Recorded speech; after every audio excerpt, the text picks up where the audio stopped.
मैं शिल्पा सेठ। सबसे पहले मैं बिग न्यूज की पूरी टीम की ओर से अपने सभी दर्शकों से अपील करना चाहती हूँ कि घर पर रहे, सुरक्षित रहे, बेवजह घरों से बाहर ना निकले। साथ ही कोरोना गाइडलाइन 2 गज की दूरी, मास्क तथा दूरी का पालन अवश्य करें। जुगसलाई नगर परिषद के कन्या अभियंता मोहम्मद जलालुद्दीन पर हुई जानलेवा हमला की कोशिश। खाना बनाने के दौरान झुलसी युवती, इलाज के लिए टीएमएच किया गया refer. ADM law and order द्वारा की गई छापेमारी में सुंदरनगर स्थित कृष्णा होटल पर कानूनी कार्रवाई करने का दिया गया आदेश। खबरें विस्तार से। वहीं अवैध कनेक्शन का विरोध करना जुगसलाई नगर परिषद की कन्या अभियंता को महंगा पड़ गया, जहां पुरानी बस्ती रोड निवासी परवेज अख्तर उर्फ भोला और उनके साथ मोहम्मद अकरम ने उन पर जानलेवा हमला कर दिया। रविवार को रोड नाली का निरीक्षण करने जुगसलाई नगर परिषद के कन्या अभियंता मोहम्मद जलालुद्दीन पूरे झुक गए। नगर परिषद क्षेत्र का भ्रमण कर रहे थे, जहां भ्रमण करने के दौरान उन्होंने पुरानी बस्ती में एक बिना लाइसेंस नंबर को पानी का कनेक्शन करते देखा। पूछने पर उन्हें पता चला कि परवेज अख्तर उर्फ भोला द्वारा अवैध कनेक्शन करवाया जा रहा है। जैसे ही कन्या अभियंता मोहम्मद जलालुद्दीन ने परवेज अख्तर उर्फ भोला को फोन के माध्यम से बुलाया तो आते साथ ही उन्होंने कन्या अभियंता पर हमला कर दिया, साथ ही उन्हें जान से मारने की धमकी दी।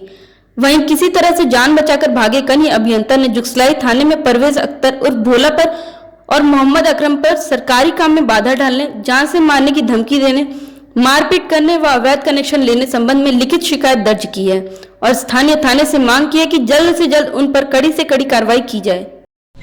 सबसे पहले तो हमको सूचना मिला कि पंछी मोहल्ला पुरानी बस्ती में कुछ कनेक्शन है, तो हम फील्ड, मेरा आदत है कि डेली हम फील्ड घूमते हैं, संडे को भी घूमते हैं और संडे का मेरा फील्ड में नाली रोड का काम चला तो हम देखने गए। तो हमने देखा कि जब पंछी मोहल्ला घुसा तो हम देखा कि कोई रास्ता काट करके पाइपलाइन से कनेक्शन दे रहा। तो हम बुलाए कि कौन घर ये कनेक्शन दे रहा, तो आया, बोला कि हम ये कनेक्शन ले रहे हैं। तो बोला कि किसके जरिए, आप फिर रसीद दिखाइए।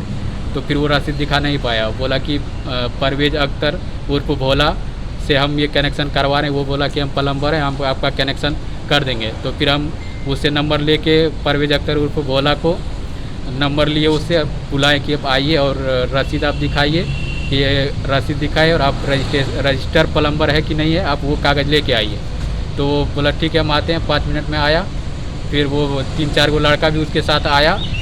उसके बाद वो गाड़ी से उतरा और बदतमीजी करना शुरू कर दिया, दुर्व्यवहार किया, ठीक है, थप्पड़ उठाया, थप्पड़ से मारा भी हमको, यहाँ इधर मारा उसका। और एगो था अकरम जो प्लम्बरिंग का वो काम कर रहा था, साइड में उसका आदमी था, वो भी हमसे दुर्व्यवहार किया, बदतमीजी किया, गाली गलौज किया। परवेज अख्तर भी हमसे गाली गलौज किया और धमकी दिया कि अगर आप जुगसलाई नगर परिषद में अगर नज़र आ गए तो आपको जीना हराम कर देंगे। जान से मारने का धमकी दे दिए कि अगर आप हमसे मेरे खिलाफ अगर कंप्लेन करिएगा तो हम आपको कहीं चलने नहीं देंगे, जुगसलाई में कहीं घूमने नहीं देंगे। आपने थाना में शिकायत कर दी? थाना में हम शिकायत कर दिए। बड़ा बाबू को हम अपना एप्लीकेशन दे दिए एफआईआर करने के लिए, और अपना जो भी घटना स्थल में जो भी घटना घटी उसके लिए हम बड़ा बाबू क्या मांग करते हैं आप लोग? हम चाह रहे हैं कि उस पर सरकारी कार्य में बाधा, सरकारी अधिकारी कर्मचारी के स्टाफ के साथ बदतमीजी, दुर्व्यवहार, मारपीट जो किया है, और प्लस में वो अवैध कनेक्शन कर रहा था, वो एक रजिस्टर प्लम्बर नहीं है, उससे संबंधित जो भी नियमित कार्रवाई की जाए वो किया जाए जल्दी से जल्दी। हम ये मांग करते हैं। मेरा नाम मोहम्मद जलालुद्दीन अंसारी, जुगसलाई नगर परिषद में कन्या अभियंता के रूप में कार्यरत है। पिछले खाना बनाने के दौरान आग से झुलसी युवती, गंभीर अवस्था में एमजीएम से टीएमएच किया गया रेफर। जमशेदपुर के उलीडी थाना अंतर्गत खड़िया बस्ती निवासी 22 वर्षीय फूल कुमारी रविवार को अपने घर में खाना बनाने के दौरान आग की चपेट में आने से झुलस गई। इधर झुलसने के बाद चीख पुकार की आवाज सुनकर फूल कुमारी की मां सावित्री देवी घटना स्थल पर पहुंची और किसी तरह आग बुझाने का प्रयास किया। हालांकि जब तक आग बुझी थी तब तक फूल कुमारी काफी जल चुकी थी। इधर आसपास के लोग इकट्ठा होने लगे। सावित्री देवी ने सभी से मदद मांगी पर किसी ने मदद नहीं की। थोड़ी देर बाद उनका बेटा घर पहुंचा और फूल कुमारी को इलाज के लिए एमजीएम अस्पताल लेकर गया, जहां से स्थिति गंभीर होने पर उन्हें टीएमएच रेफर कर दिया गया। सावित्री देवी ने बताया कि घर पर कोई नहीं था, वह छत पर बैठकर आराम कर रही थी। इस बीच उसने चीख पुकार की आवाज सुनी, वह भागती हुई नीचे गई, जहां उसने अपनी बेटी को आग की लपटों में देखा। फिलहाल फूल कुमार की स्थिति काफी गंभीर बताई जा रही है। कैसे क्या हुआ ना चाची? ये पूरा कोई नहीं था बाबू, सब के खाना वाना खिला के कपड़ा लता टोपी उपी सब दे के गाड़ी चकरा रिया था। अब ये लोग ऊपर गया, हम वो लोग ये निकला, हम छतवा पर चढ़ गए भाई। जाके सीढ़िया पर बैठ लिए भैया लग रहा था से वो भी गया तो वो भी सीढ़िया पर गया लेकिन अब चावल वो कहीं बनाएगा बर्तन लगल बाथरूम में रख के अब आ गए हम बैठल है वो मुझे जान के खाए और तो आवाज़ सुन तो कहा कि कौन सी ला है ये नहीं तो कौन बगल नहीं तो चिल्ला तो न जाके ताकि किया ये नहीं बगल नहीं तो नहीं तो आवाज़ वाल तो कहा थी कहा मुझे लगा कि हम थोड़ी चिल्ला है आज बाप घरवा में तो जाता ही तो पारा क्यों और क्यों करते करते कुछ नहीं दरवाजा बंद था। कि दरवाजा बाबू बंद करके खाना बनाता है बाबू कोई हम होने चल जाते हैं कोई ना रहता है तो हम ही बोल देते हैं कि लगा ले छिटकी कौन आ रहा है कौन जा रहा है अपना रोड से।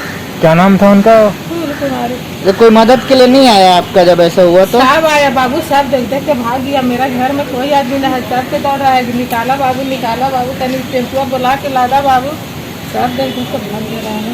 एक तो बेचारा आया भागल तो जमते हम बैठे कैसे बैठा टेम्पो लगा ना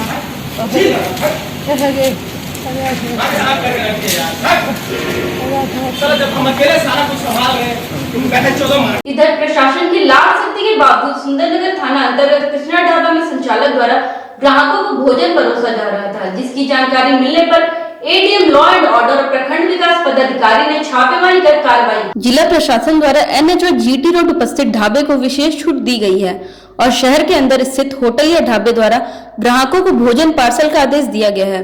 बावजूद इसके सुंदरनगर थाना अंतर्गत कृष्णा ढाबा और खालसा ढाबा में भोजन परोसने और शराब पिलाने की सूचना मिल रही थी।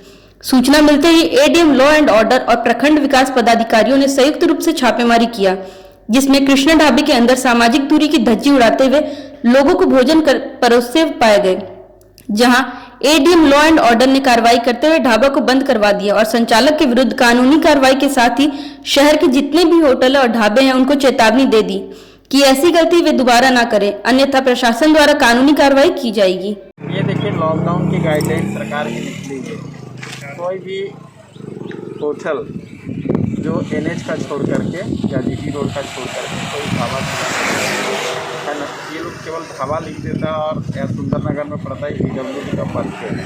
ये और खालसा दोनों का शिकायत मिला है कि ये लोग खोल करके खाना खिलाते हैं और वो बैठा के खिलाते हैं, जबकि 2 बजे के बाद तो किसी परिस्थिति में बैठने को नहीं है। ऐसे भी जितने भी ढाबा होटल ये सब जितने भी हैं एनएच का और जीटी रोड का छोड़ करके शेष पे आपको होम डिलीवरी करना है, मतलब टेक होम में है, टेक होम कर सकते हैं, दे सकते हैं। लेकिन ये लोग बैठा कर यहाँ पे खाना खिला रहे हैं, ऊपर से मास्क का भी नहीं, सोशल डिस्टेंसिंग भी मेंटेन नहीं रहता है। और इससे कोरोना आपको पता होगा कि अभी सुंदरनगर खाता गिटी लता में और ये साइड लगातार कोरोना का डिजीज बढ़ते जा रहा है, कोरोना का जो संक्रमण है लगातार बढ़ते जा रहा है। और ऐसे परिस्थिति में बहुत ही खतरे से खाली नहीं, इस तरह से बैठा हुआ खिलाना ये लॉकडाउन का पूरा खुला उल्लंघन है। इसी को देखते हम लोग इस दुकान को सील कर दें। खालसा को भी, खालसा में क्योंकि कोई भी आदमी भेटाया नहीं, अगर कोई भी भेटाएगा तो उसका भी रैंडम लगातार चेकिंग होगा।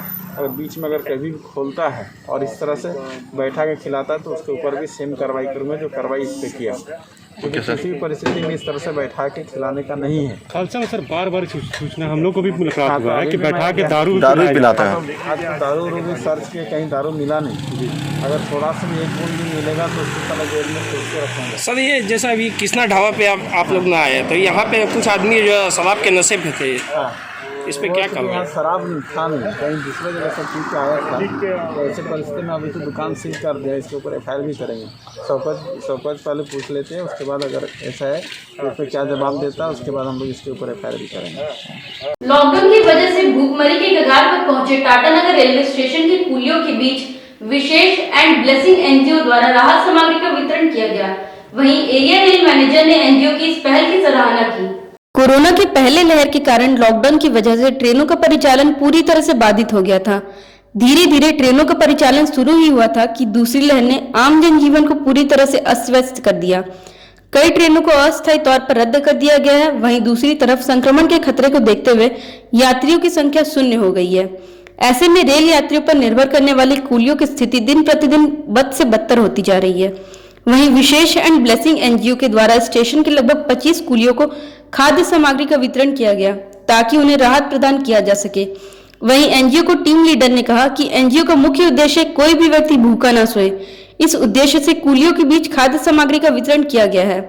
वहीं एरिया रेल मैनेजर ने एनजीओ द्वारा किए जा रहे कार्यों की सराहना करते हुए कहा कि जो स्थिति उत्पन्न हुई है ऐसे में इन्हें वाकई में मदद की जरूरत है।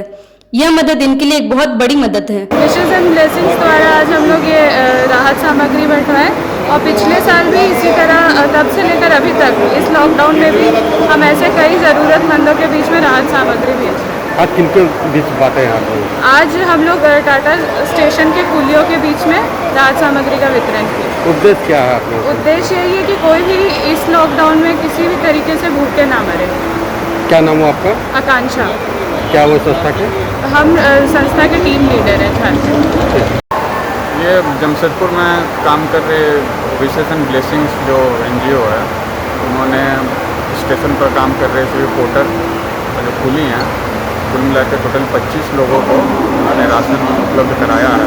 जैसा कि आप लोग को जान रहे हैं कि धीरे धीरे लोगों का भी फुटफॉल कम हो रहा है, तो उनके लिए ये काफ़ी बड़ी मदद है इस एनजीओ की तरफ से। जमशेदपुर के परसोड़ी थाना अंतर्गत सालगाथोड़ी काली मंदिर के निकट शमशान घाट काली मंदिर कमेटी का जीर्णोद्धार किया गया। इस शमशान घाट के बन जाने से शहर के अन्य 2 शमशान घाटों पर कम दबाव पड़ेगा।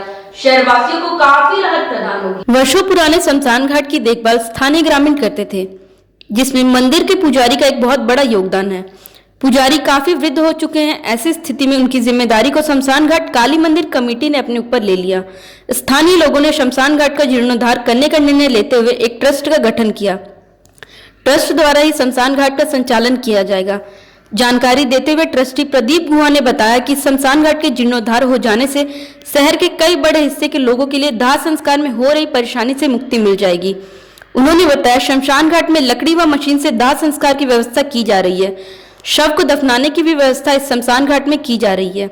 साथ ही सौंदर्यकरण पर भी जोर दिया जा रहा है। उनके अनुसार इस शमशान घाट के बन जाने से शहर की 1/3 आबादी इस शमशान घाट पर निर्भर करेगी, जिससे अन्य 2 शमशान घाटों पर दबाव कम पड़ेगा। ये सालगाथोड़ी शमशान घाट है, ये बहुत पुराना है, आज से नहीं कई वर्षों से पुराना है। इसमें जितना हम लोग को ग्रामीण का बुजुर्ग जो है उन लोग के द्वारा इसको देखभाल किया जाता था, और मंदिर में जो बाबा है उसका द्वारा सब देखभाल करता था।